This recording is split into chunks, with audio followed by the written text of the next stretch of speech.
The Lord be with you. A reading from the Holy Gospel according to Matthew. Glory be to you, O Lord.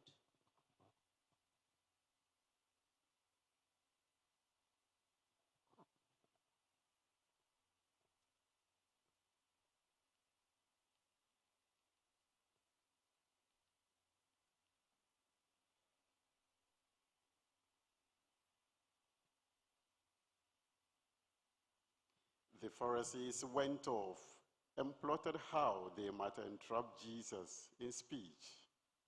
They sent their disciples to him with the Herodians, saying, "Teacher, we know that you are a truthful man and that you teach the way of God in accordance with the truth. And you are not concerned with anyone's opinion, for you do not regard a person's status. Tell us then, what is your opinion? Is it lawful to pay the census tax to Caesar or not?" Knowing their malice, Jesus said, "Why are you testing me, you hypocrites? Show me the coin that pays the census tax." Then they handed him the Roman coin. He said to them, "Whose image is this and whose inscription?" They replied, "Caesar's." At that, he said to them, "Then repay to Caesar what belongs to Caesar, and to God what belongs to God." My dear brothers, my dear sisters, the gospel of the Lord. Praise to you, Lord Jesus Christ.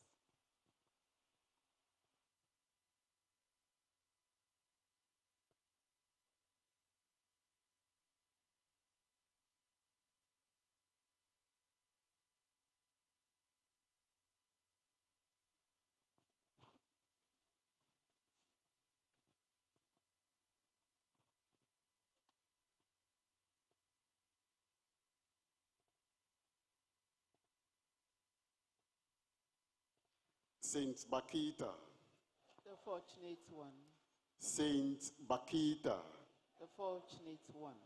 the fortunate ones. We are building our church. Let all that we do, Be done in love. let all that we do, Be done in love. let all that we do. Be done in love. Oh, good morning to you all. Good morning, Father. We are grateful once again for God ushering us, all of us, into a new week, 29th Sunday in ordinary time. Today, my focus will be on the gospel reading. Before that, the first reading, God chose Cyrus to save his people, Israel. And the message from the first reading is that God can use anybody at all. He can call anybody. He can call a child. He can call an adult. He can call a man. He can call a woman to fulfill his promises. And that is God for you and I in the first reading.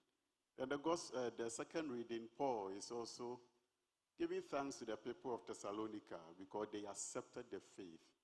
And it's challenging you and I this morning to also accept the faith, accept the gospel of God. Now, the gospel reading of today, and that is where I want us to reflect on the gospel reading of today. The first point I want us to reflect on is we need to give to Caesar what is Caesar's. We need to give to Caesar what is Caesar's. Or in other words, we need to provide for our nation, or we need to give to our nation. You know, some Christians believe or think that as a Christian, you are not supposed to probably pay tax. That is their ideology, that is their belief. They think that, hey, we are Christians, and if you are Christians, like, you are not supposed to put yourself into matters of the nation. So when it comes to even tax, don't worry your head, you don't have to pay tax. But at least today, Jesus is telling you and I that as a Christian, we have to provide for the good of the nation. And the question is how? And the first thing, we pay tax. We have to pay tax so that the country will run. There are so many businesses in this country, they do not pay tax. They try to run away from tax. But how do you want the country to run? Without tax. Without tax, how do you want the country to run? We want good roads. We want potable water. We want light. And meanwhile, you are running away from tax. You don't want to pay. Huge companies, big companies, they are not paying tax. Individuals, so that we go and buy something and we tell, oh, I'm not paying tax. And meanwhile, we are always on the government, do this for us, do that for us. Meanwhile, you're not paying the tax. And where do you want him to get the money to run the country for you and I? It is our civic responsibility to pay tax. It is our duty to pay tax. And again, when things are not going on well in the country, it is our duty to voice them out as citizens of this country.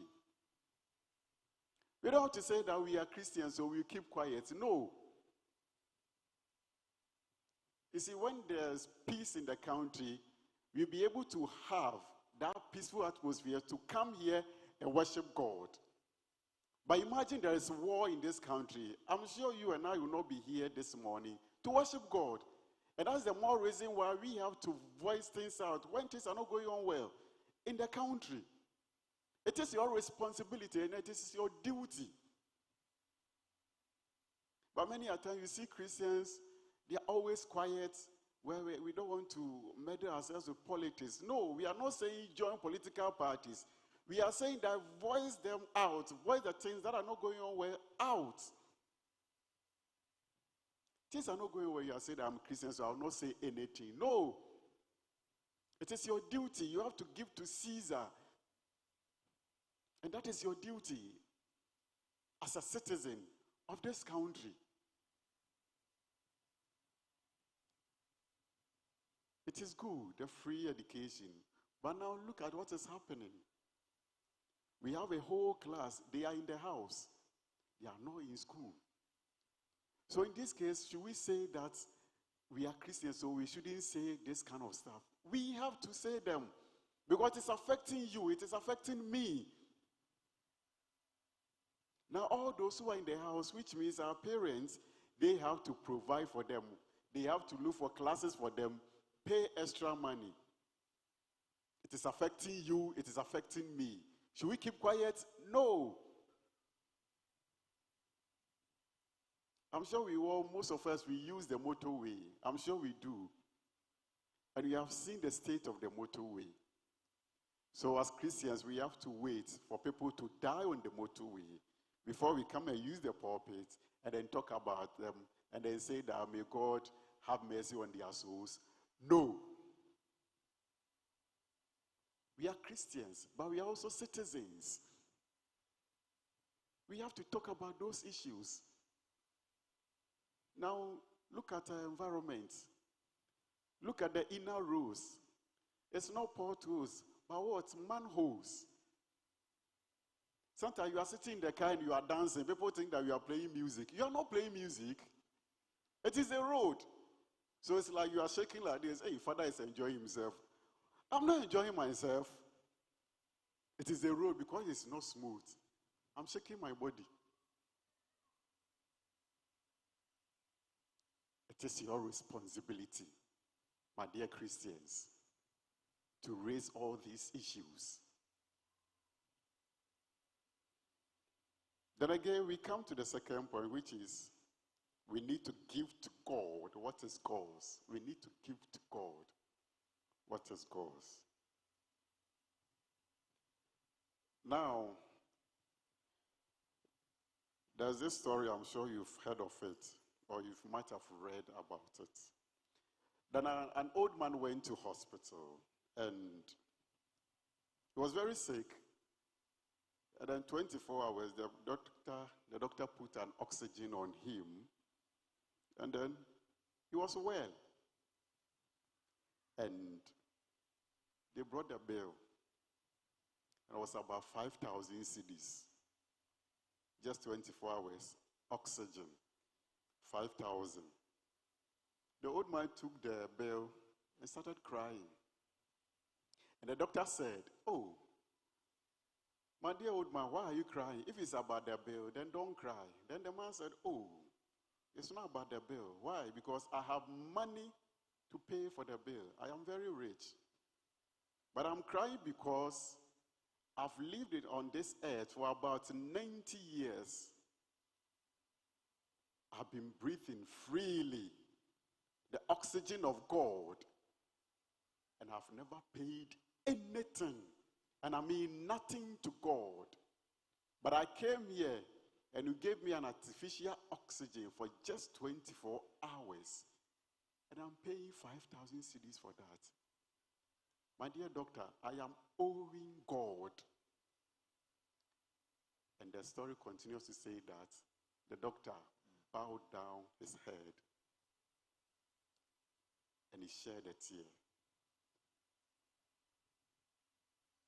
We have to give to God what belongs to God, my dear brothers, my dear sisters. We are Christians, and when it comes to giving, you see how, especially our Catholics, we talk about giving, and it's like, hey, what is happening to us now?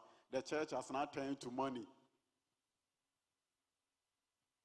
But we have to give. We have to give to support the work of God. We are all here strong. Like the old man said, I've been breathing the air freely for about 90 years. And God never asks for anything. We are all here alive and strong. Even if we are sick, we are still part of the living. We are still breathing freely. And we talk about giving. And it is the last thing that a Catholic wants to hear. My dear brothers, my dear sisters, we have to give to support the work of God. We have to give. Look around us. Look at our mission house. Look at our compound. We need money to run the place. And what do you do as a Christian? You provide. It is your Christian duty to provide for the church. God has done a lot for you and I. We are in the world, the 10th month of the year. We are part of the living. And you have to give thanks to God by giving him your substance to support his work. Then again, it comes to giving to God. You have to give your life also to God. I mean, your life, your entire life to God. There are times we want to have our own way, do our own things in our own way. But we are Christians, and we belong to God. And by that, the laws of God must be part of us, and we must obey those laws. And that's the more reason why as Christians we cannot do whatever we want or whatever we like. No. There are rules. The commandments are there for us. They shall guide us, and we must follow them. But human as we are, Christians as we are, we want to have our own way, do our own things. And as people will say, we have to give to Caesar, so we can go to the word and sing and do all sort of stuff. And then we come to church and we are saying we are giving to God. No, that is not the way it is. That is not the way. We must follow the laws of the Lord, obey them, and follow his dictates. The law is charging us not to sin. We don't have to sin. The Lord is charging us to worship him in heart and in truth. And that's what we are supposed to do as Christians.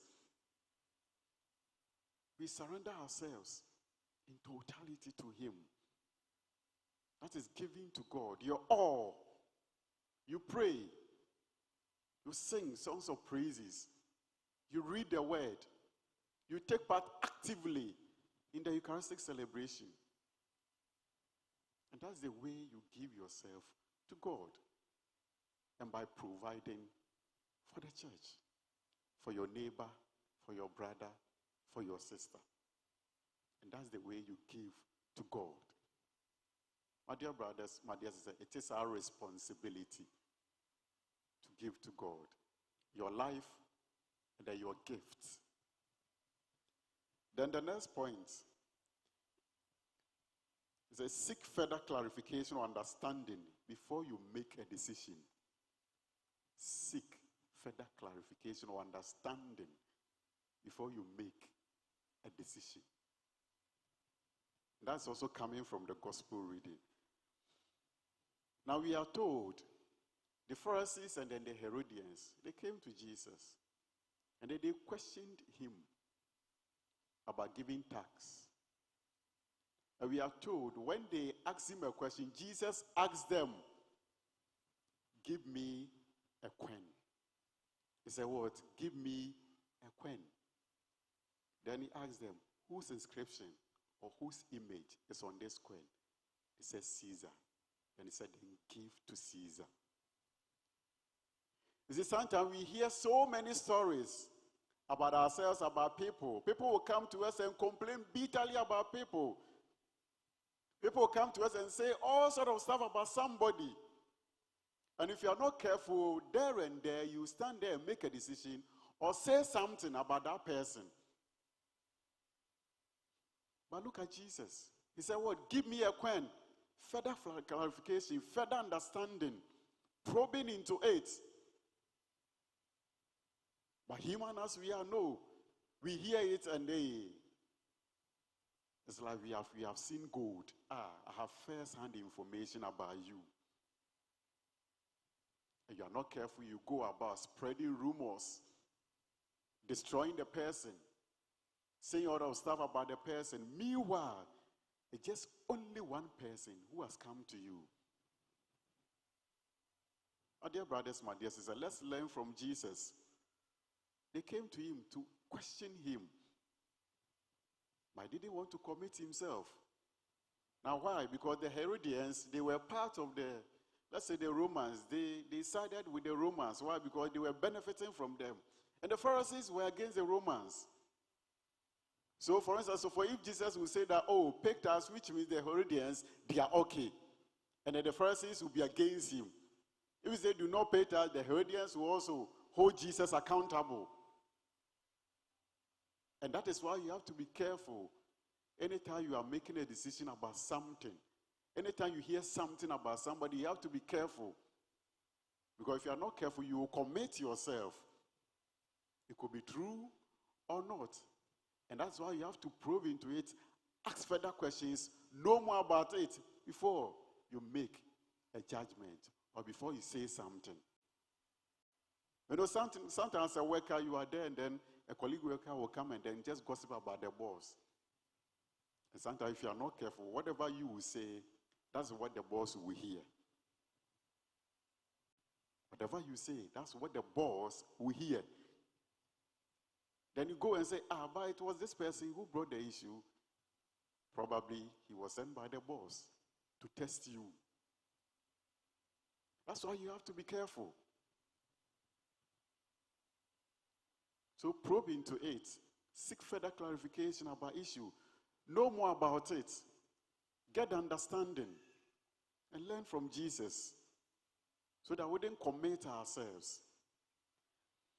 Then the last point I want us to look at is that not all praises are genuine. Not all praises are genuine. Not all praises are genuine. That is coming from the gospel reading. Now we are told the Pharisees, the Herodians, came to Jesus. And let's hear. It's at that time the Pharisees went and took counsel how to entangle Jesus in his talk. Now send their disciples to him along with the Herodians, saying, now listen to what they said to Jesus.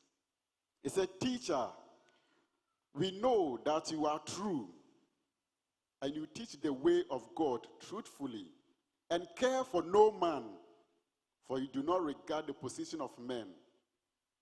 Now see how they were praising Jesus. They were praising Jesus left and right. So we know that you are a truthful person. You do not regard any man. But meanwhile, behind the praises, it was what?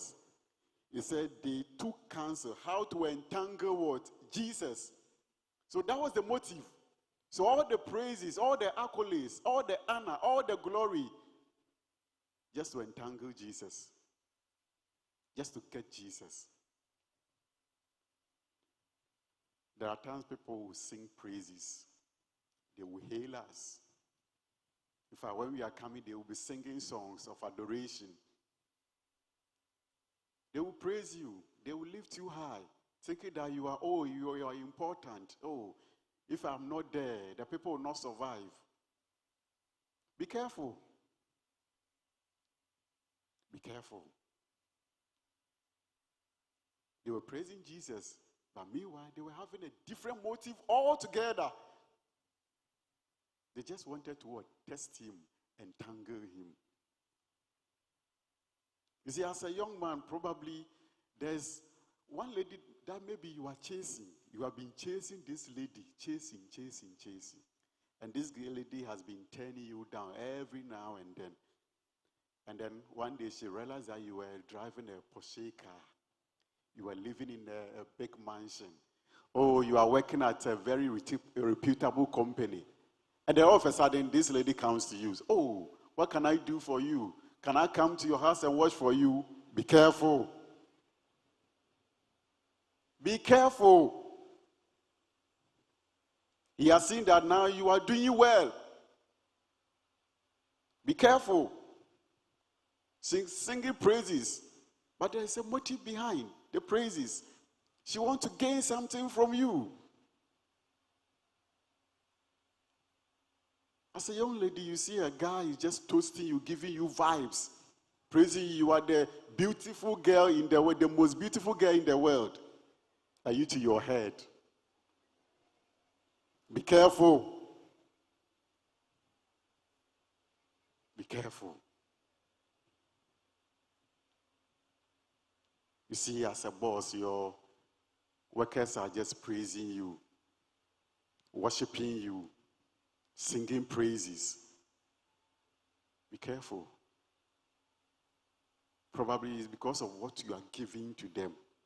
Now you delay their salary just for a week, and then you will see their true colors. Delay their salary just for a week, and you see. And as a husband, your wife is always praising you. As for my husband, oh, I'm sorry. My husband, oh, no. I don't even say it, and then he will provide. Test your wife and see. Oh, my wife today, the bone straight hair, I can't provide money for you to buy. Hey! That's the day you see.